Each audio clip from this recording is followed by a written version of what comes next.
Kong skull island नावावरूनच बरंच काही वाटतं, तसं या फिल्ममध्ये बरंच काही आढळत आहे.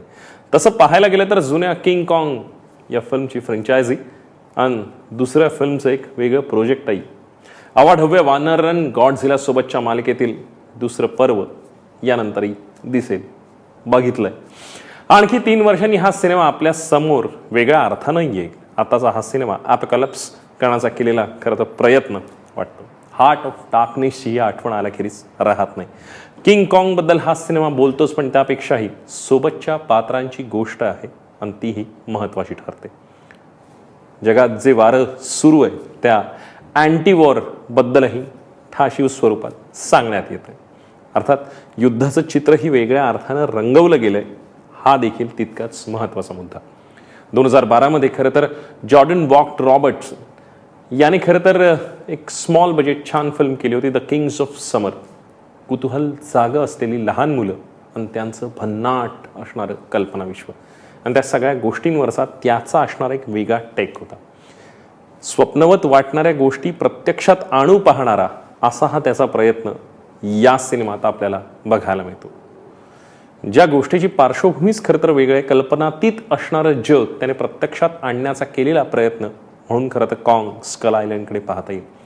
कथानकाकडे वळूया. मी लक्षात येईल की काही शास्त्रज्ञांसोबत एक गिर्यारोहक Tom Hiddleston, photo journalist Brie Larson आणि त्याच्यासोबत काही लष्करी जवान हे एका मोहिमेवर आहेत.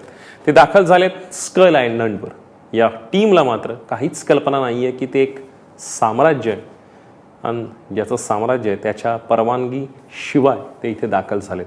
या साम्राज्याचा अनभिषिक्त सम्राट आहे तो म्हणजे किंग कॉंग. त्याच्यावरचा राग म्हणून त्याच्या वंशावळीतल्या अनेक वानर माकडांना मारण्याचा प्रयत्नही केला जातो, पण ते शत्रू नसल्याचं हे काळाच्या ओघात लक्षात येतं. खरं तर मॉन्स्टर मूवीजचा एक फंडा असतो आणि त्या फंड्याला हा सिनेमा काही अपवाद नाही. जगण्याचा नाट्यमय प्रवास वगैरे सगळं असणार याची आपल्याला प्रोमोवरूनच कल्पना येते. यामध्ये अजस्त्र महाकाय पाली म्हणजेच स्कल क्रॉलर्स सोबत असणारं युद्ध वगैरे हा सिनेमाचा परमोच्च बिंदू. मग इथे एक वेगळी लढाई सुरू होते, मॅन वर्सेस नेचर. या सगळ्या प्रयत्नात नेमकं काय होतं याची गाथा म्हणजे कॉंग स्कल आयलंड. पीटर जॅक्सनच्या किंग कॉंगची आठवण आल्याखेरीज खरं तर पुढेच जाता येणार नाही. त्या सिनेमातील काही क्षणांसारखे काही मनात आजही त्या फ्रेम्स आहेत, काही सीन्स इथे वटलेले नाहीत हे मात्र मान्य करावं लागेल. एम्पायर स्टेट बिल्डिंगच्या कळसावरचं दृश्य ते आजही मनात घर करू नये. ब्रिटिश अभिनेता टॉम हिल्स्टन आणि ऑस्कर विजेती ब्री लार्सन यांना एकमेकांकडे पाहणं, मग त्या अजस्त्र महाकाय देहाकडे पाहणं आणि स्वतःच्या जगण्याचा विचार करणं, या जीवाच्या आकांताने पळणं हेच नशिबी आलंय. फक्त उत्तम अभिनेते असल्यामुळे या सगळ्या गोष्टी त्यांनी सच्च्या वाटतील अशा पद्धतीने साकारल्या. पॅसिफिक महासागराच्या दक्षिणेला असलेलं हे बेट ज्यावर प्राण्यांचा वावर आहे तो काहीसा गूढ आहे याची कल्पना आल्यामुळे त्या शोधात असलेल्या त्या मोहिमेतील लोकांना कशा प्रकारच्या संकटांचा सामना करावा लागतो याची कहाणी इथे सांगण्याचा केलेला प्रयत्न आहे. ब्री लार्सन तर ज्यावेळी उल्लेख वॉर फोटोग्राफर म्हणून होते त्यावेळी ती अँटी वॉर हे अत्यंत ठाशीव स्वरूपात सांगते. मृत्यूच्या दाढेत असतानाही ती फोटो क्लिक करत असते. केवळ अजस्त्र वानरांखेरीज या बेटावर इतर प्रजाती आहेत, जगतायत याचं भान आपल्याला पदोपदी येत असतं. या सगळ्या गोष्टींमध्ये एक गोष्ट लक्षात राहते ते म्हणजे कॉंग ज्यावेळी उत्तर देण्याचा प्रयत्न करतो त्यावेळी तो मारधाड विध्वंसक प्रवृत्तीने हे सारं करण्याचा प्रयत्न करत असतो. मग कित्येकदा चॉपर्सचा खात्मा, आदळआपट अनेकांचे जीव पणाला लागतात, पण एका क्षणाला पकाड म्हणजे टॉम त्याला दाखवून देतो की तो एकटाच त्याचं आव्हान पेलायला समर्थ आहे.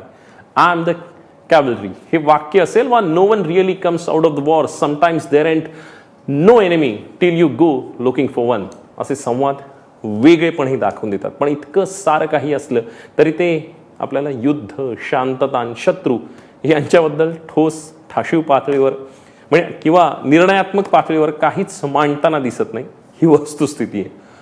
जॉज, गॉडझिला वगैरे सिनेमा ज्या पद्धतीने वर्क होतात त्यांच्या पटकथा आणि VFX या गोष्टी खूप महत्त्वाच्या ठरतात, कारण वातावरण निर्मिती हा तितकाच महत्त्वाचा सिनेमाचा भाग आहे. कारण जे मॉन्स्टर ज्या पद्धतीने दाखवले गेलेत आणि त्या सगळ्या माहोलात ते आजही मनात घर करून आहेत.